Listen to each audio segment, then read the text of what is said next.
Mr. Johnson is recognized for 60 minutes as the designee of the Minority Leader.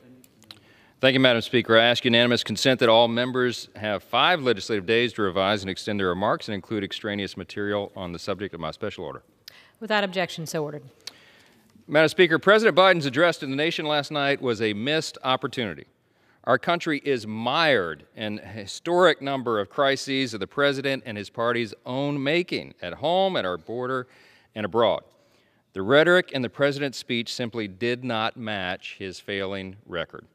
And no amount of spin can change what every single American can see plainly and feel so personally. Madam Speaker, in simple summary, our union is in a state of crisis. Hardworking American families are being threatened by skyrocketing prices and empty store shelves, by alarming increases in crime, by our wide open borders and illegal immigration, record overdose deaths, delayed tax returns and government services, and of course, not the least of which is the projection of weakness on America's part on the world stage. Since the magnitude of these problems obviously has not convinced the president and his Democrat allies in Congress to reverse course, I'm not sure anything will. But the State of the Union address is supposed to be an annual opportunity for the American president to take stock, to level with the American people, to acknowledge what has worked and what has not. Republicans urged President Biden to take advantage of that opportunity last night, to chart a new direction, to speak honestly, to accept responsibility for the declining state of our country and pledge to do better. President Biden certainly would not have been the first American president to seek a reset, far from it. Presidential resets are common and they're necessary. But this president didn't do that. What did we get instead? Another typical Biden speech. We got another series of warmed over Democrat talking points taped together and presented to the American people as if it weren't those same policies that got us into the messes that we're in. Madam Speaker, this evening my Republican colleagues and I will provide a further response to the State of the Union that was delivered here just last night. But first, I want to yield to my dear friend and colleague, the gentlelady from Washington, Ms. McMorris Rodgers, for her remarks and for a prayer that is being shared tonight around the world. I thank the gentleman for yielding. We are all inspired by the people of Ukraine, the leadership of President Zelensky and Mayor Klitschko. Today, Christian Ukrainians had asked for Christians around the world to join in praying, specifically Psalm 31. So please join me. Oh Lord, we come to you for protection. Don't let us be disgraced. Save us, for you do what is right. Turn your ear to listen to us. Rescue us. Be our rock, our protection, our fortress, where we will be safe. For the honor of your name, lead us out of this danger. Pull us from the traps of our enemies. For we find protection in you alone. We entrust our spirit into your hand. Rescue us, Lord, for you are a faithful God. We will be glad and rejoice in your unfailing love. You have seen our troubles, and you care about the anguish of our souls. Have mercy on us, Lord, for we are in distress. Tears blur our eyes. Our body and soul are withering away. We are dying from grief. We are scorned by our enemies, despised by their neighbors. Even our friends are afraid to come near. When they see us in the streets, they'll run the other way. We're being ignored as if we were dead, as if we were a broken pot. We've heard the many rumors, and they're surrounded by terror. Their enemies conspire, plotting to take our lives. But we are trusting you, O Lord, saying you are our God. Our future is in your hands. Rescue us from those who hunt us down relentlessly. Let your favor shine on your servants. In your unfailing love, rescue. Don't let us be disgraced, O Lord, for we call out to you for help. Let the wicked be disgraced. Let them lie in silence in the grave. Silence their lying lips, those proud and arrogant lips that accuse the godly. How great is the goodness you've stored up for those who fear you. You lavish it on those who come to you for protection, blessing them before the watching world. You hide us in the shelter of your presence, safe from those who conspire against them. You shelter us in your presence, far from accusing tongues. Praise the Lord, for he has shown us the wonders of his unfailing love. He has kept us safe when my city was under attack. In panic, we cried out, we are cut off from the Lord. But you heard our cry for mercy and answered our call for help. Love the Lord, all you godly ones, for the Lord protects those who are loyal to him, but he harshly punishes the arrogant.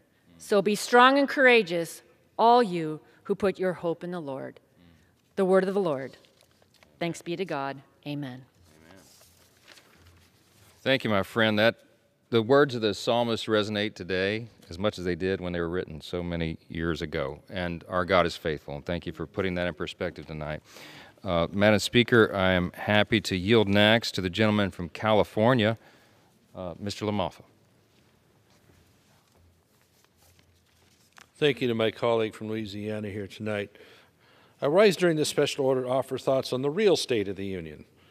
Last night, the President addressed the nation and attempted to rewrite the history of his first 14 months in office.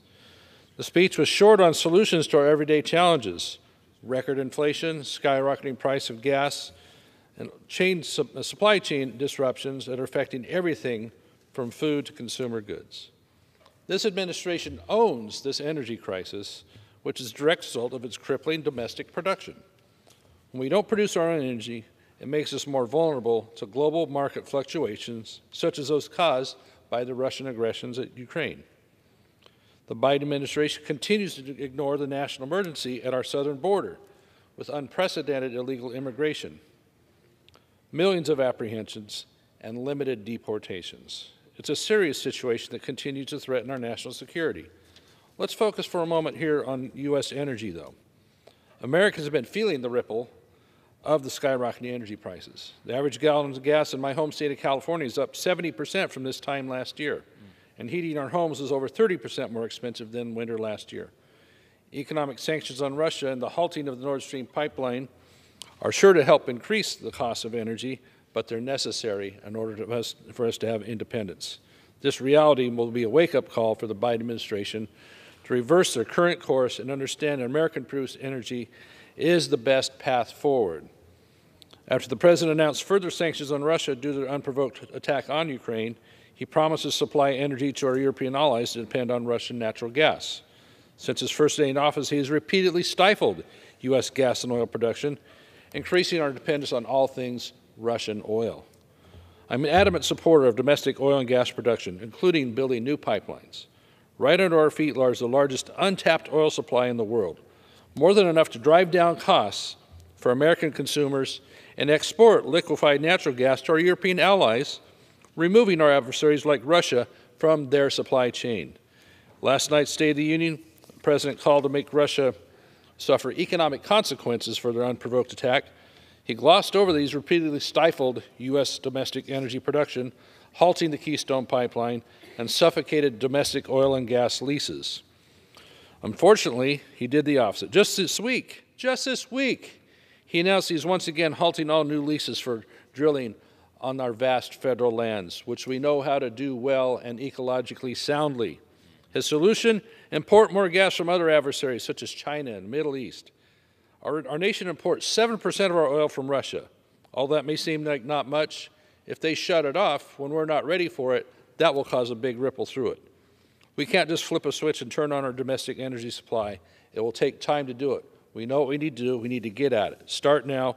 The American people are being crushed under the weight of these economic consequences from the failed policies. We know what we need to do. Let's get after it. Thank you. Thank you so much, my friend. And energy policy is national security policy. Energy security is national security, and we know that acutely now. Madam Speaker, I'm delighted to yield next to the gentlelady from Michigan, Ms. McClain. Thank you, and thank you, Madam Speaker. The state of our union is atrocious. There are crises everywhere we look. Record high inflation, record high illegal border crossings, a supply chain crisis that has stalled our economy, soaring energy prices, a devastating and deadly withdrawal from Afghanistan, and emboldened Russia trying to overthrow a sovereign country and a democratic ally, Ukraine. This is what a full year of complete democratic control and failure has brought the American people. And the president is completely backwards. The policies he and his congressional Democrat allies have pushed us into haven't gotten us out of these crises. They have actually pushed us into these crises under his first short one-year term in office. The speech we saw last night was completely detached from reality. What the American people are hearing from the Democrats is not what they are seeing, and it is not what they are experiencing. They can no longer afford to suffer these crises brought on by incompetent, arrogant, and out-of-touch leaders. Sadly, the speech last night indicates that this administration plans to double down on their nonsense and spread lies and misinformation to the American people. All the American people want is truth, transparency, and consistency. Instead of manufacturing accomplishments to talk about at the State of the Union, like the convenient overnight change in the science, or shall I say political science, as a wind must have blown in from the Senate and miraculously COVID doesn't exist anymore, President Biden needs to own up to all of the problems he has created and actually come up with some real solutions to get our country back on track. There is still time to do that.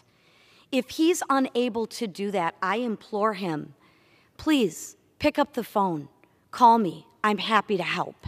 And with that, I yield back.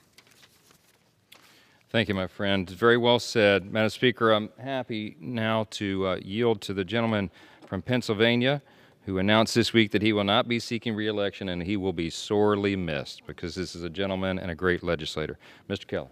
I thank the gentleman from Louisiana. Madam Speaker, President Biden had an opportunity during the State of the Union address to communicate to the American people what his administration has learned from its policy failures of the past year and lay out a plan to correct course. Unfortunately, that didn't happen.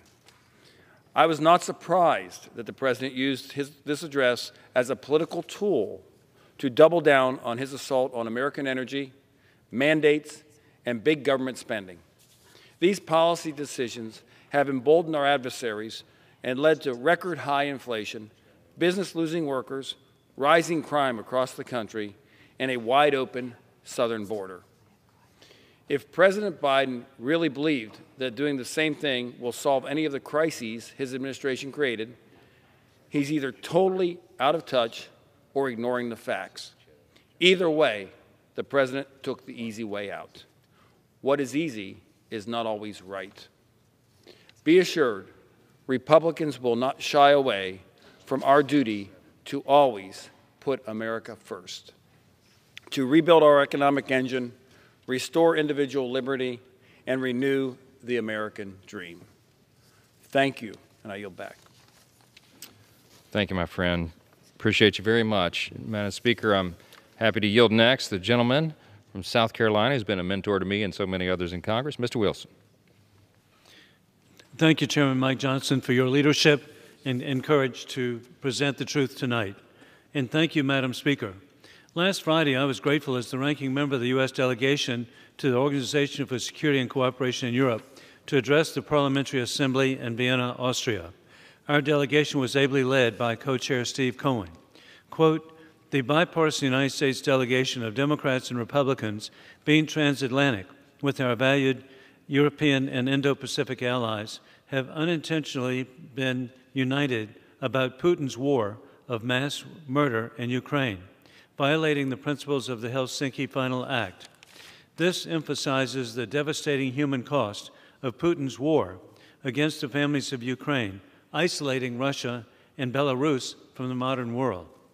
This is Putin's war, as correctly identified by Der Spiegel, the German news magazine.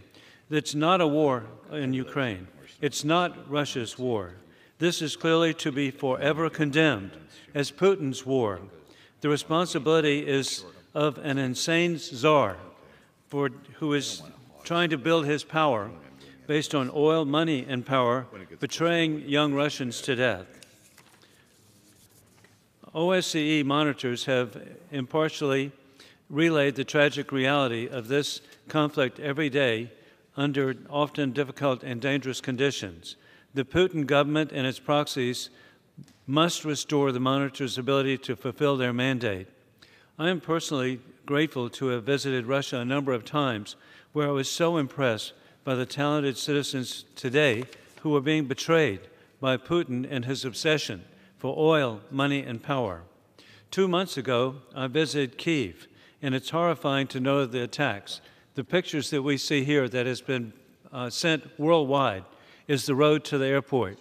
I was so impressed when I was there in December to see the 4, 6, 8, now 10 lanes of boulevards filled with cars, a very modern society with high-rise buildings that could be anywhere in America, could be anywhere in the world, in the modern world. And now, sadly, we see that the cars are congested there and blocked, and you have families, they have their pets with them, they have all the property that they could possibly carry, they have children, they have infants, they have elderly and sick persons, and trying to flee the rocket attacks, solely the responsibility of Putin.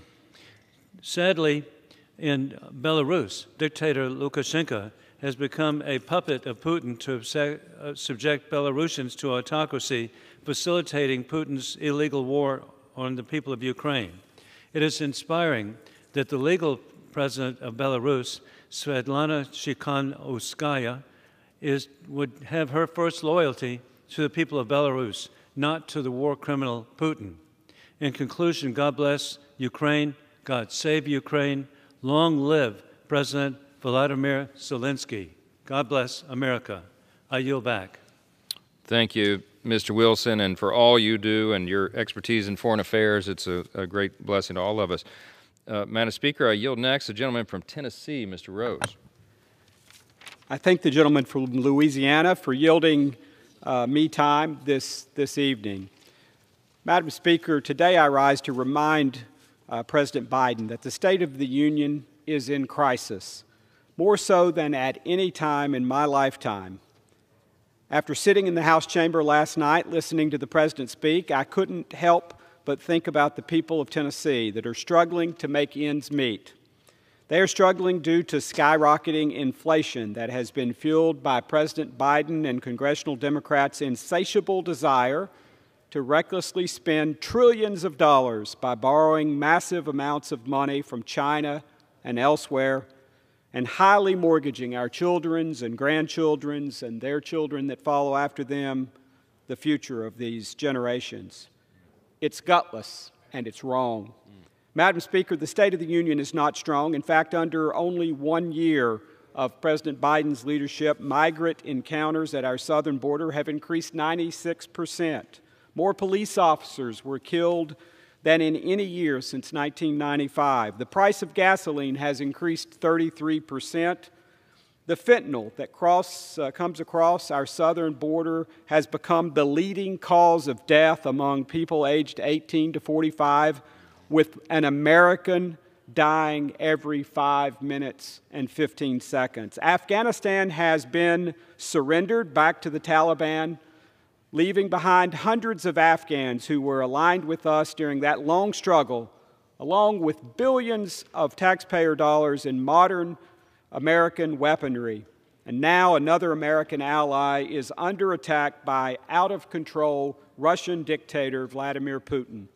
It is time to wake up and recognize that Biden's administration and congressional Democrats' policies are failing the American people. In fact, those policies have begun to do real damage to us at an ever-increasing pace. The people of my state, Tennessee, see right through this charade and implore the President to act now before it is too late and reverse his policies to match the rhetoric that we heard in the State of the Union address. Thank you, and I yield back.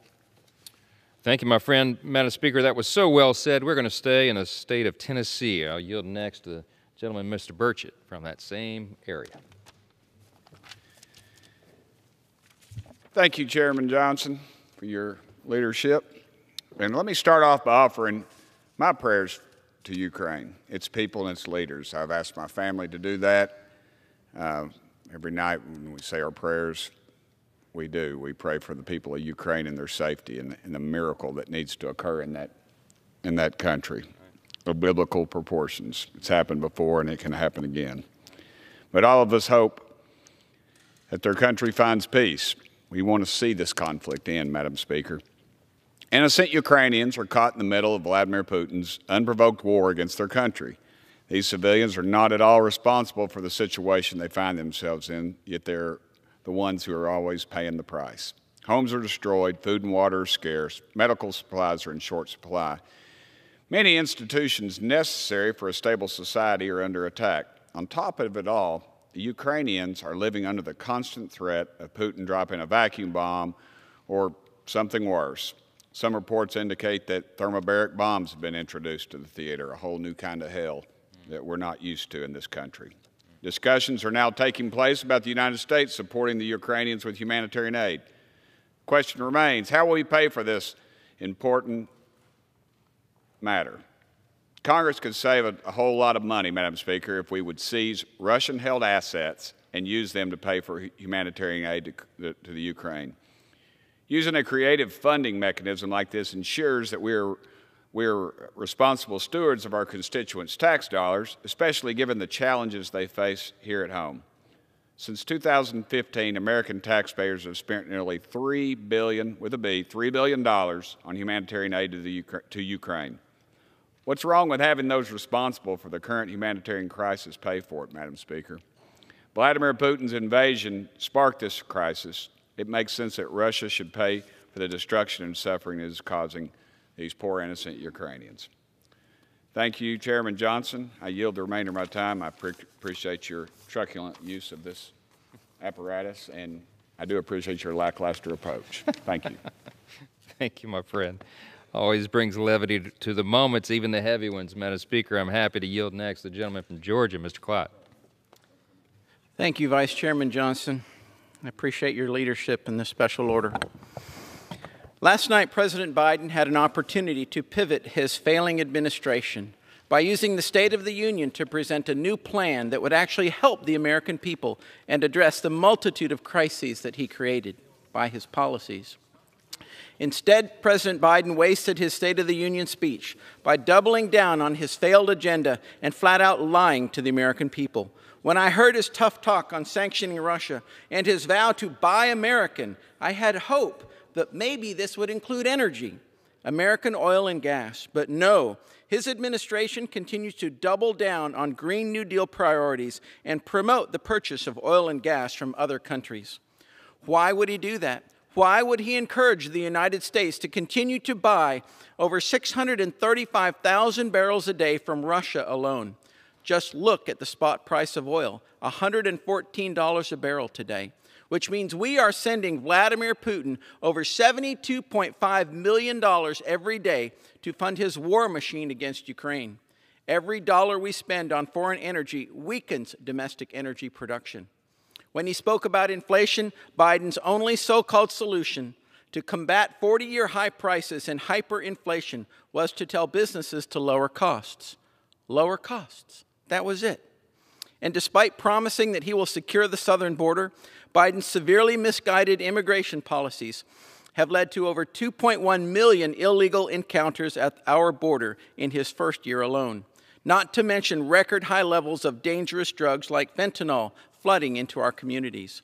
And just today, his own acting Assistant Secretary of Border and Immigration Policy at DHS admitted in our Homeland Security Committee meeting that they are actively working to fight against and overturn the lower court mandated Remain in Mexico policy at the Supreme Court level. Last night, the president conveniently claimed victory over COVID and urged Americans to stop looking at COVID as a partisan dividing line. But don't forget, Biden has routinely enforced medical tyranny and used the pandemic as a weapon to sow division. Throughout his presidency, Biden has said that unvaccinated Americans are destroying our economy, killing our people, and are the root of our country's problems. No, Mr. President, that's simply not right. But it was right to say last night that the answer is not to defund the police. So why the change in message? For years, Democrats have dangerously called for defunding our brave men and women in law enforcement. Even candidate Biden said funding should be redirected away from our police. Meanwhile, there was no mention of the Biden administration's abysmal failure in Afghanistan that resulted in 13 fallen heroes. Handed billions of dollars worth of military equipment to the Taliban, and abandoned Americans behind enemy lines. After a year of his failed leadership, the American people know good and well that Biden's speech was nothing but lip service. Actions speak louder than words, Mr. President. Americans are desperately waiting and deserve a leader who will act on their behalf to fix the crises facing our nation. We are still waiting. Thank you, and I yield back. Thank you, my friend. That's well said. Madam Speaker, happy to yield next the gentleman from Pennsylvania, the Republican leader of our House Agriculture Committee, Mr. Thompson. Well, I thank the gentleman for his leadership in this special order hour and for yielding. Madam Speaker, I rise today during this special order to offer thoughts on the real state of our union. Last night, President Biden addressed the nation and attempted to rewrite the history of his first year in office. His speech included a lot of Washington speak and was short on solutions to our everyday challenges: record high inflation, the skyrocketing cost of gas, and supply chain disruptions affecting everything from food to consumer goods. President Biden owns this energy crisis, which is a direct result of his administration crippling domestic production, the issuing of permits, the production on federal lands, the stopping of pipelines, the list goes on and on and on. Now, when we don't produce our own energy, it makes us more vulnerable to global market fluctuations, such as those caused by Russian aggressions in Ukraine. And you heard my good friend talk about how America under President Biden is buying over 500,000 barrels of oil a day. In some small part or large part, America is funding through that the Russian aggression into the Ukraine. President Biden continues to ignore the national emergency at our southern border. I was just there last week, and it was incredible. We have unprecedented illegal migration. We have millions of apprehensions and limited deportations.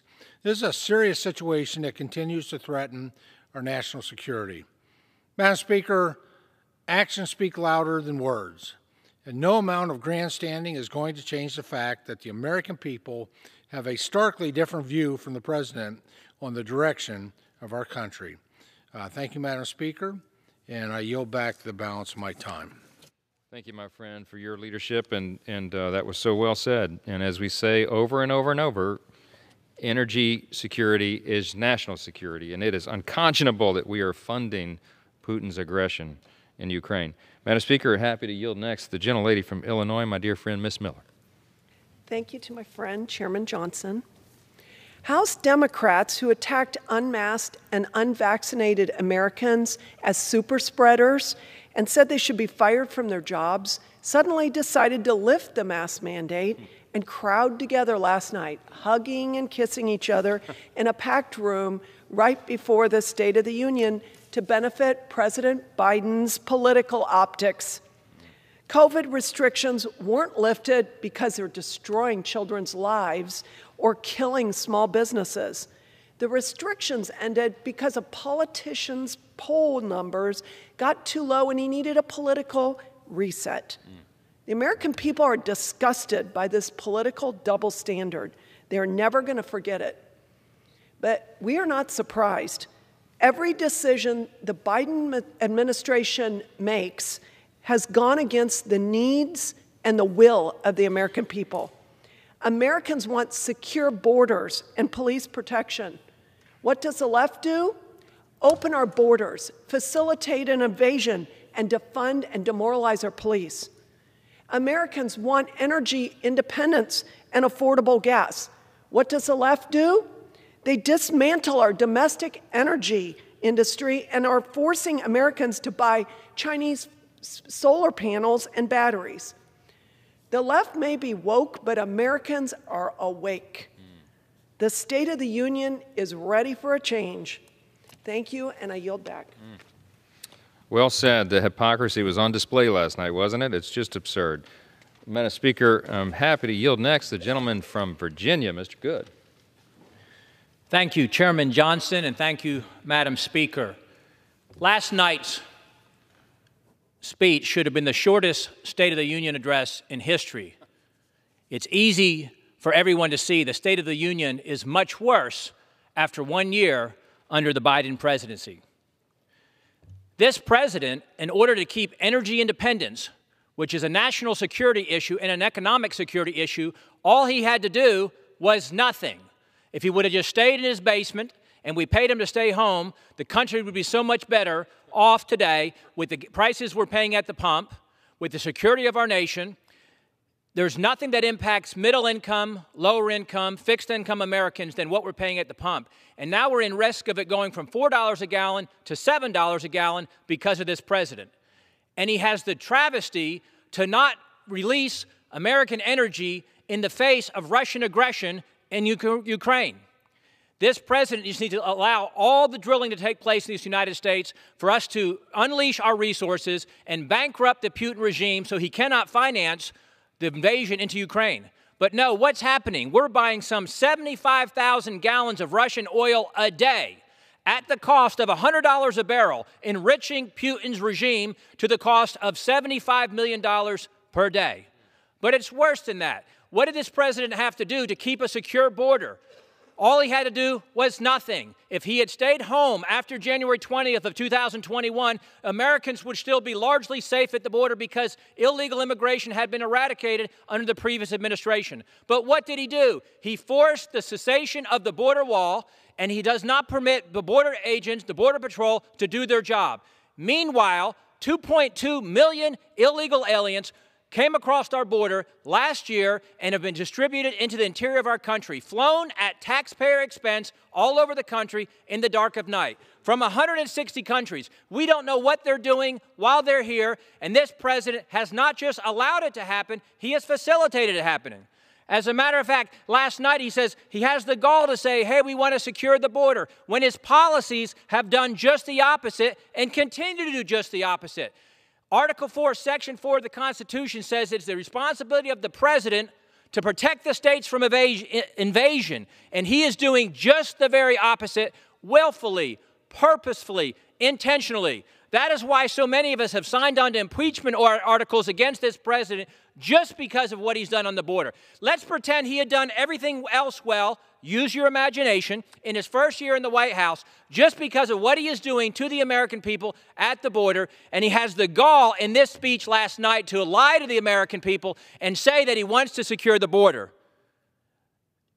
It should have been the shortest speech ever, because to get up there and to lie to the American people about the policies that he's implementing that are harming this country, it's a travesty. Thank you, Chairman Johnson.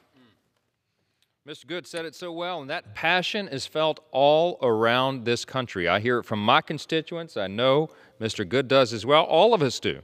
And people couldn't even tune in last night. Our constituents are writing to me saying that they couldn't even watch it because it was nauseating how untrue it was. And here we are. Madam Speaker, I yield next to the gentleman from Kansas, Mr. Mann. Thank you to my colleague and friend from Louisiana for your leadership and for hosting this here tonight.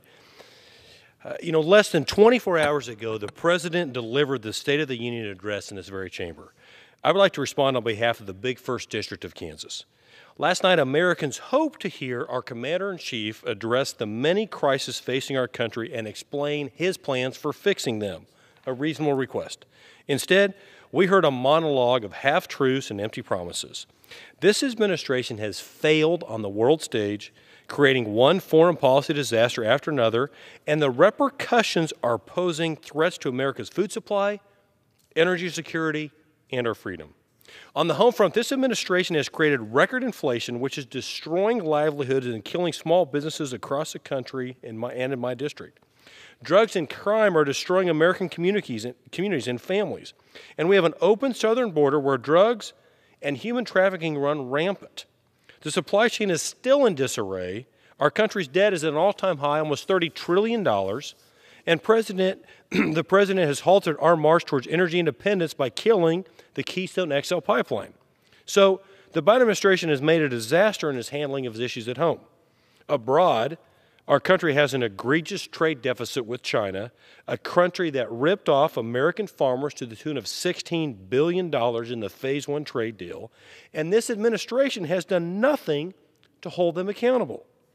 The president was getting lots of applause last night for talking a big game about supporting Ukraine, but we've done nothing meaningful so far as in response to the humanitarian crisis Vladimir Putin has created there. His financial sanctions won't prevent China from bailing out Russia financially, and President Biden won't stop buying 500,000 barrels of oil a day from Putin because, again, President Biden killed the Keystone XL pipeline. Furthermore, the president clearly isn't worried about the food implications of Russia taking over Ukraine, which is the breadbasket of Europe, by the way, and the third largest grain export in the world, because he still hasn't even appointed a USDA Undersecretary of Foreign Trade and Agriculture. In 13 and a half months, he hasn't even nominated one. Americans are a resilient people. We've proven that over the past 2 years, and I would argue that Kansans are among the most resilient of all. We've made it through worse times than these. But I'm standing here today to say enough is enough. We need to get this country back on track, and to do that, we need a president who actually leads. Last night, I hope that the president would tell us about how he plans to hold Russia accountable for its inhumane invasion of Ukraine, stop inflation, fix the supply chain, secure our southern border, and stand up for American farmers and ranchers who feed, fuel, and clothe the world. But he did not. Instead, I heard an out-of-touch stump speech from a politician who wanted me to believe that everything is going to be just fine as long as he's in the White House. Mr. President, I pray for you, and I want you to be successful, but in order for that to happen, you must lead. Thank you for hosting this. I yield back. Very well said, my friend. Thank you for being here. And, Madam Speaker, I yield to another colleague now, a gentleman from Wisconsin, Mr. Grothman. I say it both ways. That's good. Grothman. There are people I know who get that wrong for 25 years in a row. So, okay, thank you. I'd like to comment a little bit on the speech last night and some of the issues that have been ignored and should be addressed, and some of the issues that were given such short shrift it was almost comical. The first issue I'd like to address is inflation. Next time I should get my own billboard here. But if you look at M2, which is one measure of the monetary supply, in the 1970s, and I'm old enough to remember the 1970s, when inflation was really a horrible thing and something that we were never supposed to repeat, M2 was going up at a rate of about 7% year over year. We now are up about 37% year over year. I mean, if you look at a graph, it is shocking the degree to which the Federal Reserve is just flooding money into our system. Of course, a major reason why they've had to do this is wildly excessive spending. Because if you have excessive spending and foreign governments do not want to buy your debt, and who would want to buy your debt, you wind up with no alternative but to degrade the value of the dollar. I thought it was particularly amazing that the president said or told business that you have to, quote, lower your costs, meaning that we shouldn't reduce wages, which is fine, but like it's an easy thing to lower your costs. I wonder, has President Biden ever actually talked to the businesses who are raising their prices? The first thing I hear about is the metals, the aluminum, the different kinds of steel that are up 300, 400, 500%. When the market, the cost of these things go up to that degree, and you're a businessman, what in the world are you supposed to do? The cost of transportation is going up, and the amount we pay truckers, which is a tremendously good occupation, has gone up. Sometimes you can't even get trucks. And what has President Biden done?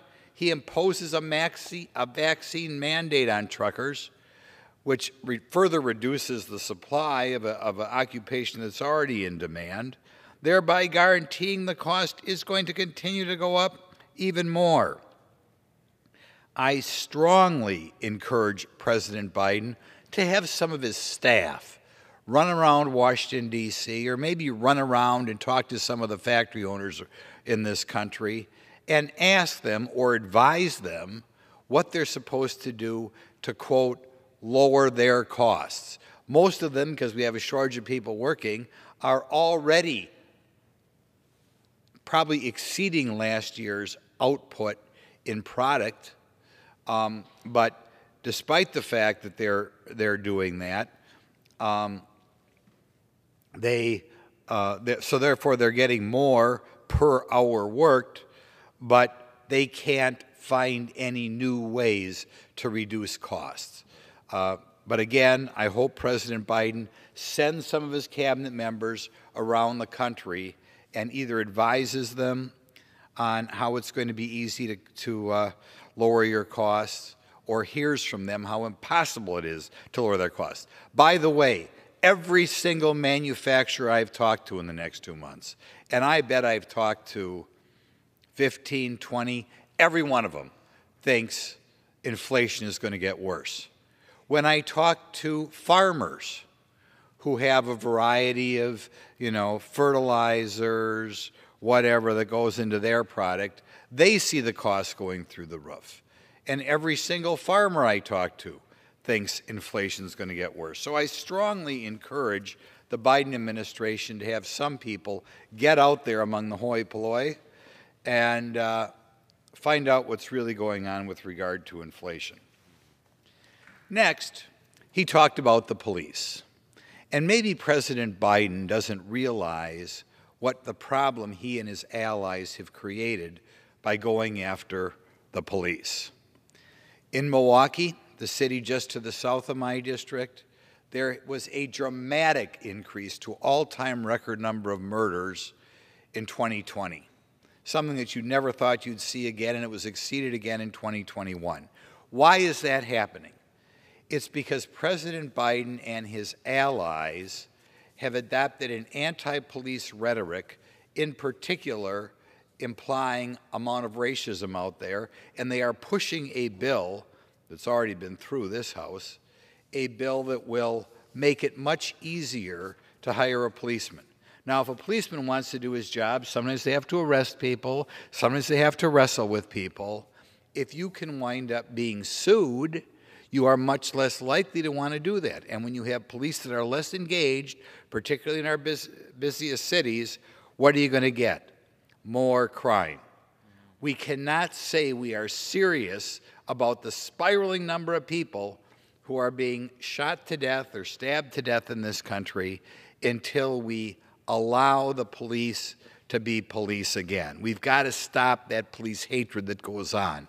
And I don't care whether we eventually send, a few $100 million around the country to hire more police or whatever President Biden has up his sleeve. What we've got to do is we've got to build respect for police again so that they are free to maintain the safety in this country. The third thing I'll look at that I thought he again was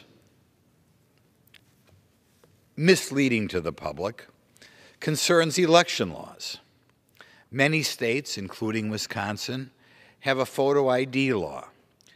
President Biden and his acolytes imply that a photo ID law is motivated by racism.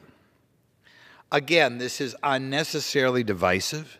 One of the reasons why I feel that this is the most divisive president of my lifetime, I have praised him for the speech last night in which he didn't call this country racist after, using the racial word or white supremacy so much in his inaugural speech.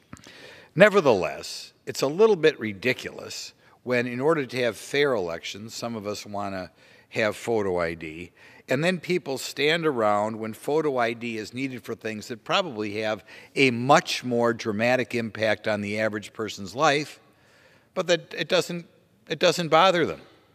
We had a requirement here in town that you present a vaccine, proof of vaccine, with which you had to produce a photo ID if you wanted to go to a restaurant in this town. I would say it's a fairly significant thing. Did anybody say that the District of Columbia was being racist because they required a photo ID if I want to eat at a restaurant? They want to look at my ID before I get in an airplane. If I had to fly somewhere to get some surgery, if I had to fly somewhere to see an ailing relative, that could be a really life-changing experience. Does anybody say, oh, it's racist to require a photo ID if I got on an airplane? We just put up with this routinely. Nevertheless, President Biden fans the flames of division by claiming that those of us who want to make sure we have fair elections are motivated by racism, when photo IDs are needed so commonly. The next thing I want to point out that I think he gave short shrift to, and an insulting amount small amount of time, was the huge number of people who are dying of drug overdoses in this country. I got this job only 7 years ago. At the time, 47,000 people a year died of drug overdoses. By comparison, in 12 years during the Vietnam War, 57,000 people died. And every politician was supposed to talk about it. Now we shoot up from 47,000 to 100,000 people, and President Biden can't even bring himself to talk about fentanyl, the drug responsible for most of those deaths. I don't know why he wouldn't talk about fentanyl. My guess is because overwhelmingly it's coming across the southern border and he doesn't want to do anything about the southern border. However, I would hope in the future President Biden would meet with some of law enforcement around the country, find out what it's like to have to tell the parents or siblings or children of the people who are dying that their relative has died. That's a horrible thing. And I think to gloss over the 100,000 deaths we have every year in this country, twice the number of people who died in the 12 years in Vietnam, was, I thought, very callous. But again, I would encourage President Biden to ask members of the administration to get out about a little bit, talk to relatives of people who've died of drug overdoses, particularly fentanyl, and maybe it will cause him to devote a little bit more time to next year's State of the Union address when he realizes what a horrible situation we have. My final comment, well, there are many other things that I don't think were addressed accurately or in depth during the State of the Union address that should have been. However, I yield the remainder of my time back to my congressman in charge. Thank you, Mr. Grothman. That's well said. There's a lot. We know you could go all night because there was a lot to complain about. Madam Speaker, tonight you've heard the response of so many of my Republican colleagues to the lackluster State of the Union address that was held here last evening. Perhaps the most glaring problem with this speech is that the President tried to ignore the fact that it is his lack of leadership that is what's created this dangerous situation that we're all in right now. All the crises you've heard about, the American people, though, know the facts. I grew up in the 70s and 80s. I was a child of the Reagan era, and we remember in the Cold War, he reminded us we maintain the peace through our strength. What he communicated to us so clearly is that weakness invites aggression. We've projected weakness on the world stage, and it is inviting Russian aggression. We pray and hope that we do not get a similar aggression from our other adversaries like China, North Korea, Iran, and the rest. The only thing holding back terrorists and tyrants and dictators and rogue operators around the globe is the perception of a strong America. That's what we stand for. We wish we could have heard that from the President in a more honest tone last night, but we didn't get it. So we're here. We're going to continue to work on this side of the aisle to fix these problems, and we look forward to the election cycle this fall, where we believe the fortunes around here are going to change pretty substantially. Madam Speaker, I thank my colleagues for being here tonight, and I yield back.